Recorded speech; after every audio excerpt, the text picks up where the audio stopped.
In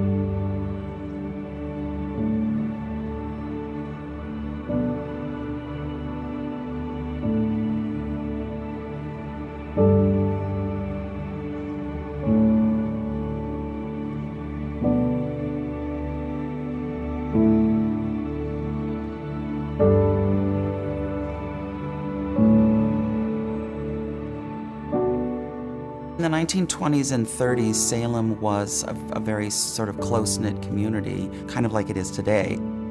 There's sort of this caricature of Victorian women that they're just sort of sitting around drinking tea and wearing fancy clothes. But the world is changing very dramatically. Women are working, women are driving, all of those kinds of things.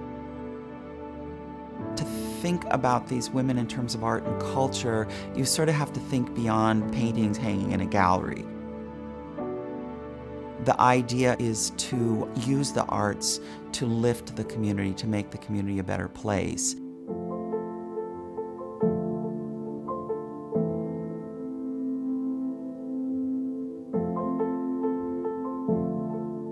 Elizabeth and Edith were pioneers of their age.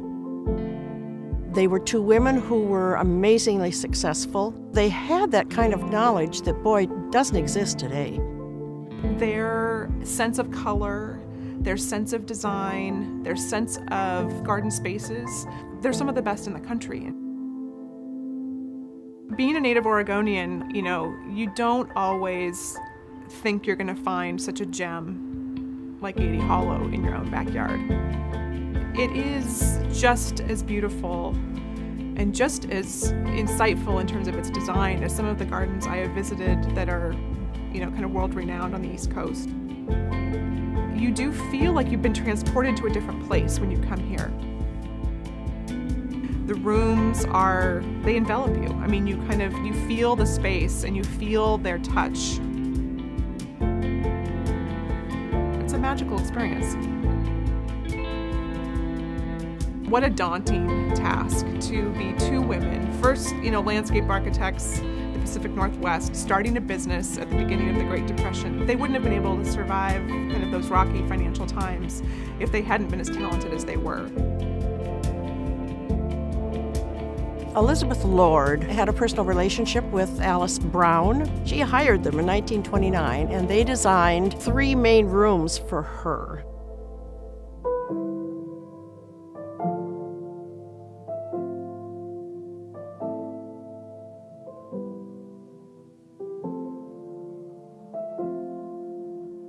Having the commission for Deepwood was probably incredibly impactful because then other people saw their work in a more public setting and could see how good they were. They also had a wonderful relationship with Sally Bush.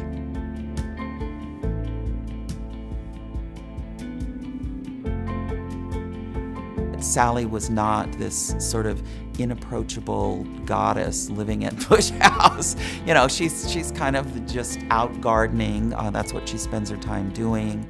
She loved the native plants. She knew their scientific names. So right away they had this connection. She was hiring them to improve what was then the Bush farmstead. And it continued to their helping save the Bush property as Bush's Pasture Park. They got active again in 1970 to save Deepwood.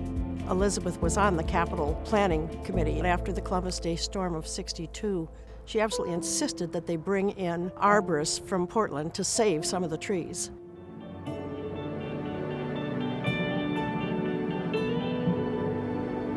Elizabeth and Edith were incredibly artistic. Their community engagement was really inspiring. They really made an impact. I think what makes Bush's Pasture Park, Gaiety Hollow, and Deepwood so important to the community is that not only are they unique spaces and they're beautiful, but they are here for people to enjoy and experience in a lot of different ways. And Elizabeth and Edith, Sally and Alice were all connected into that.